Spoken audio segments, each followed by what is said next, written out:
Coach? Good. Let's go ahead and get started here. There's a lot. Thank you.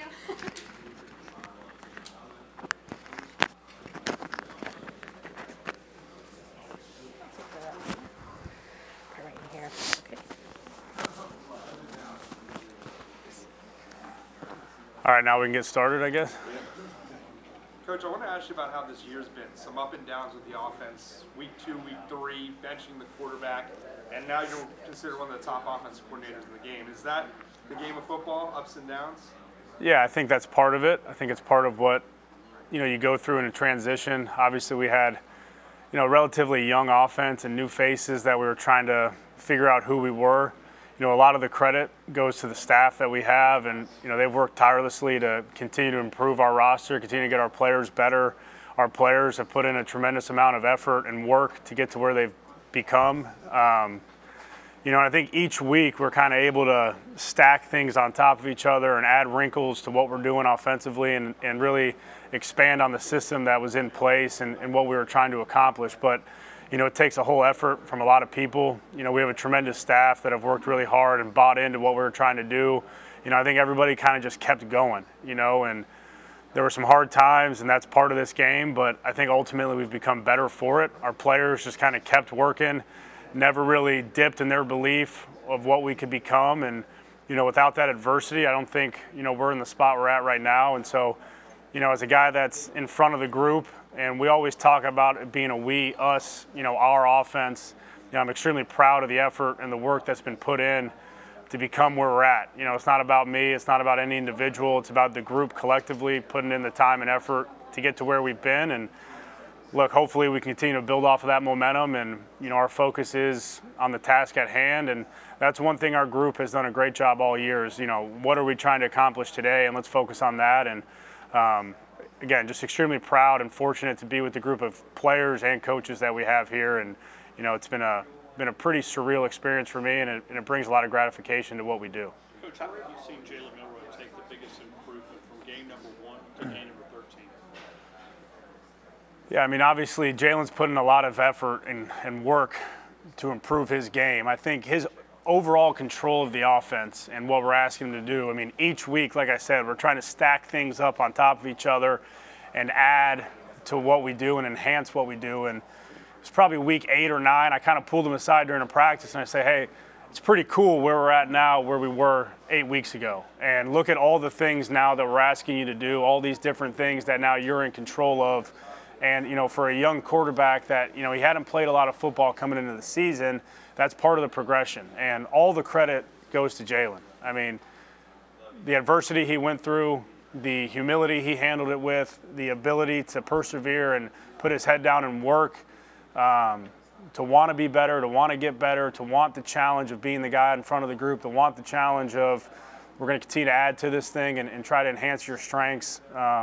Again, all the credit goes to him. And so, to see him take control of the offense, to see him, as a passer develop, to see him be decisive in his ability to run the football, like all those steps were, his effort, his time on task, his work to put in. And again, like I talked about being proud of the entire group, that relationship with him, you don't get that experience very often. And to say I'm proud of him would be a vast understatement. And but again, he deserves the credit to where he's been, and he's a great competitor. He's mentally tough as anybody you'll find. It's a lot of credit to his parents and what they've been able to raise him and to be the young man that he is. And he's been I've been really fortunate to coach him and help him along this path. But again, he deserves the credit. He's done a tremendous job of working towards his goal all year.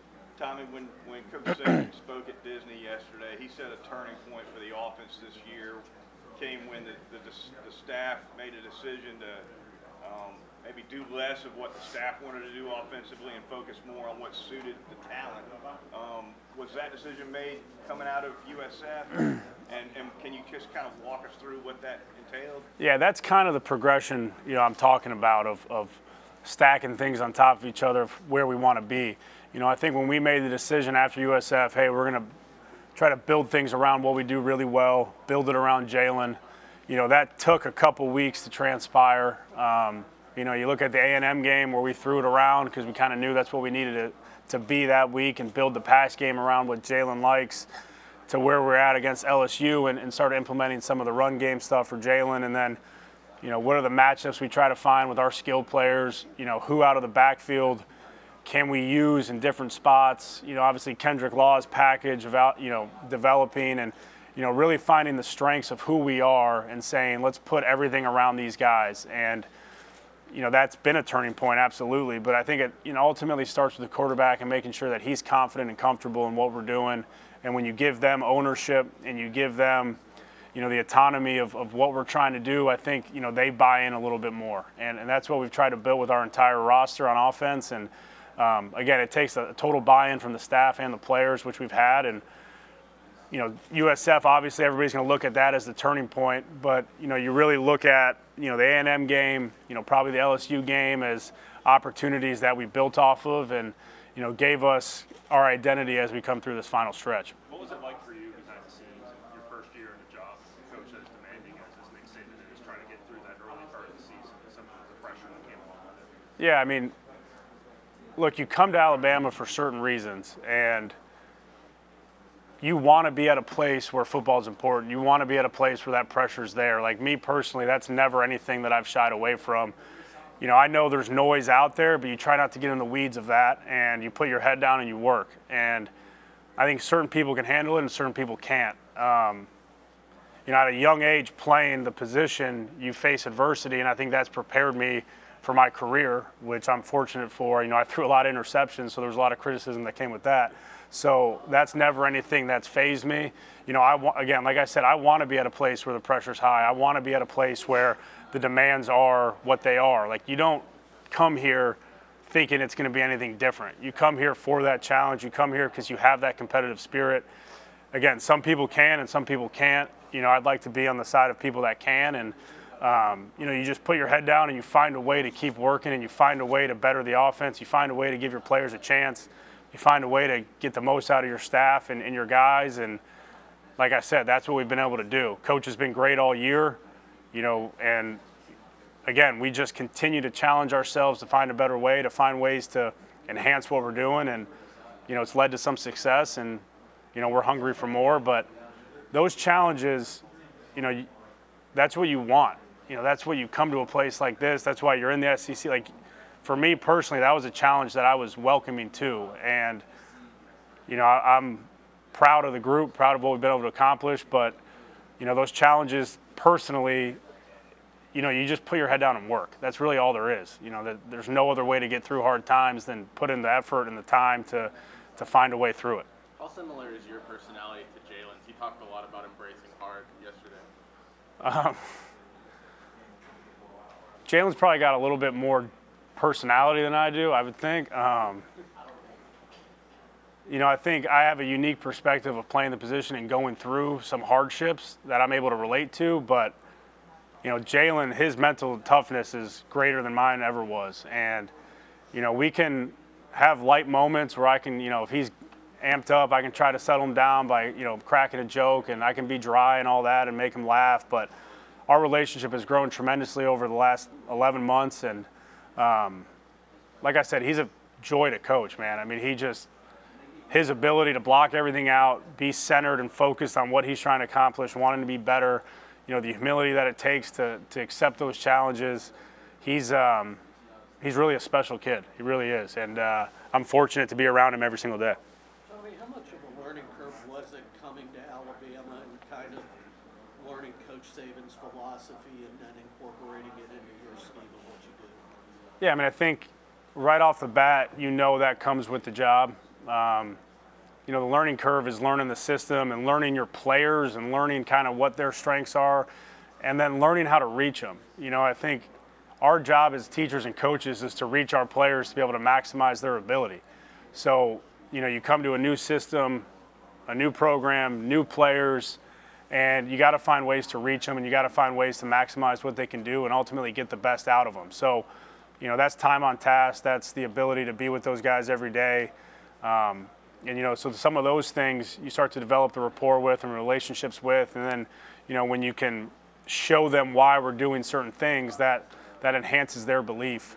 You know, the curve of learning the system and all that, I think that gets a little bit overblown. You know, there's only so many things you can do on a football field. What you call it is what you call it. You know, that's never anything that's difficult to learn for one individual. So I completely agree with the philosophy of keeping things consistent. And, you know, it's your job as the coordinator to make sure you're on top of it and ready to go. And, you know, I would say there is a curve, but it's not as steep as maybe it's made out to be. Tommy, Coach Saban's known for his defensive prowess, but as long as he's been around the game and as successfully as he has been, does he ever coach you up with offensive stuff in the game, or does he not get enough credit for his offensive knowledge of the game?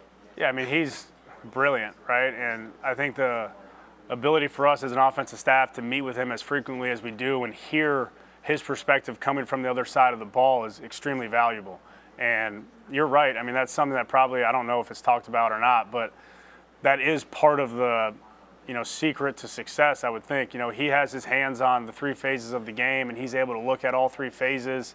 And like I said, I mean, he's a brilliant football mind. So for us to have that as a, you know, using the word resource seems like it's downplaying it, but to have that ability to see his perspective from defense of how we're trying to attack teams and, you know, his input here and there, you know, it adds value to our entire system. And, you know, obviously it's his offense. You know, he sets the program and he sets the tone for what we're trying to accomplish. And, you know, his ability to give us feedback has been, you know, extremely helpful throughout the season. It's something that, you know, we, you know, asked for too. Like, hey, how would you guys adjust to this? What difficulties does this present? And, you know, it helps both sides of the ball.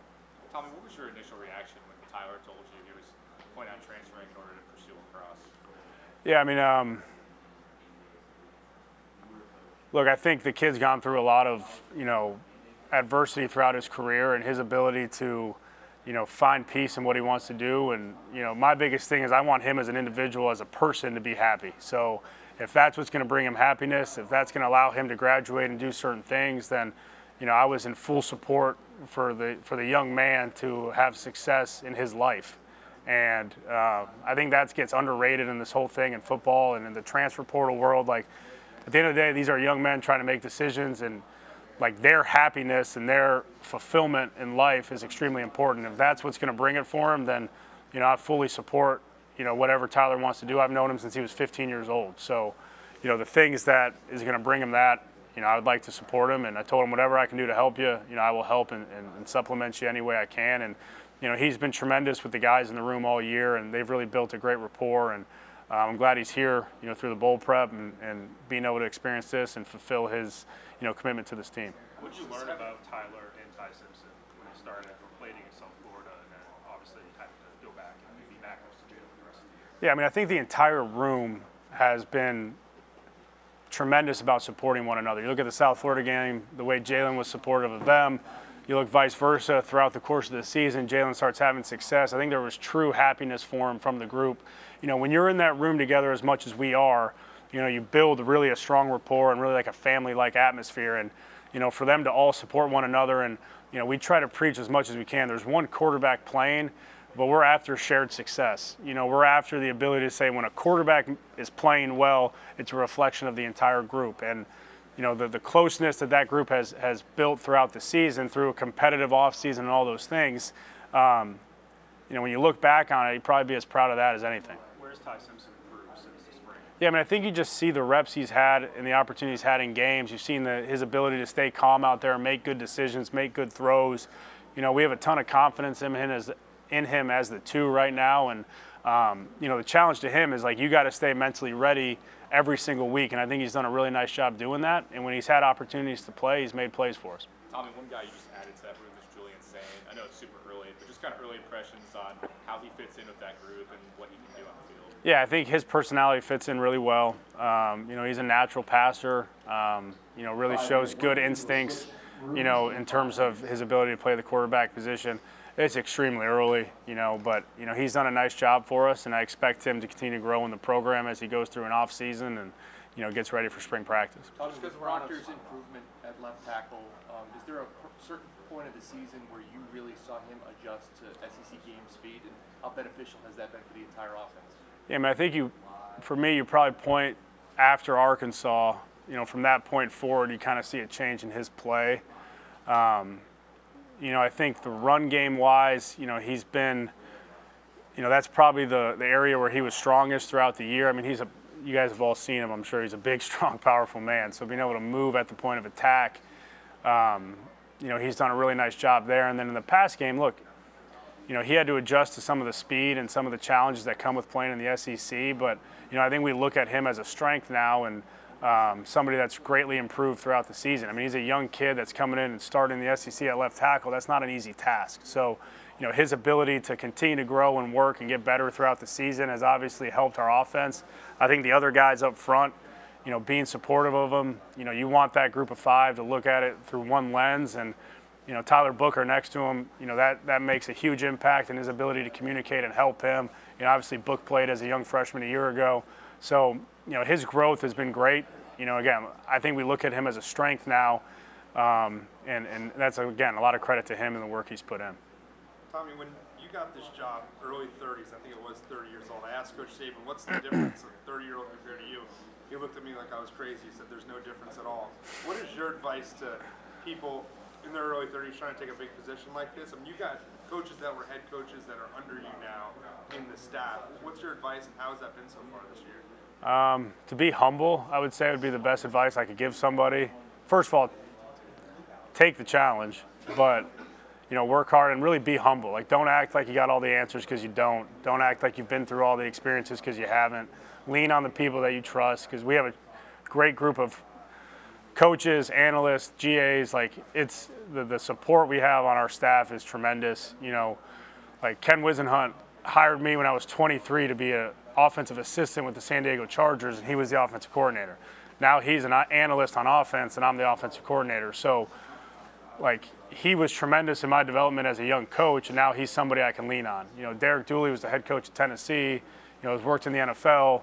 He's a guy I can lean on, you know, through all questions that you have. So I think the humility to not act like you got all the answers, because you don't, and the ability to just work hard, treat people well, and then take the challenge of the job that presents itself. You know, I'm not trying to be some motivational speaker for a bunch of young guys, but, you know, put the work in so you're ready for your opportunity, and then have the humility to continue to learn and grow while you're going through it. I know in the past with analysts, like Sark might help out with third down, or Coach Oxford with red zone. Like with guys like Ken Wisenhunt and Derek Dooley, do you give them like special projects or specialties to help you with? Yeah, we do. Yeah, I don't want to get into all the details of what each guy's tasks are, but that's exactly how you handle it. And, you know, you have a wealth of knowledge in the room, and look, we don't have all the, you know, like one thing I say is, like, if we're going to all think alike, then nobody's thinking very much, right? And so we want ideas, we want input, we want different ways to view things. We don't want groupthink where everything gets streamlined into one idea. We want to challenge what we're able to do offensively. We want to challenge the ideas that get brought in. And, you know, the more people feel like they have the ability to do that, the more you can enhance the group. And so that's something we welcome. You know, guys have specific areas of the game plan that we try to focus on, but, you know, it's a revolving door of ideas. Sometimes they fit into what we're trying to do. Sometimes they don't. But, you know, the more you're able to bring that to the table, the more guys with a lot of knowledge feel like they can, you know, pitch things and make sure that they have a voice with what we're trying to do offensively. Isaiah Bond said that he was asked about the sign stealing scandal, and said that players haven't been watching as much film on their iPads. I guess, can you speak to why coaches felt that was sort of the decision to make, and how maybe you guys have had to change plan or prep from yeah. I understand the question, and I respect it. You know, I'm not putting any of my focus into that stuff, you know, so I really don't have a whole lot to say about, you know, whatever was going on there. We're just trying to give our players the best chance to have success on the field. All right, we're going to go ahead and have the players and coaches switch rooms. Thank you, Coach. Thank you, guys. Where do I go? so much. Thank you. Have a good one.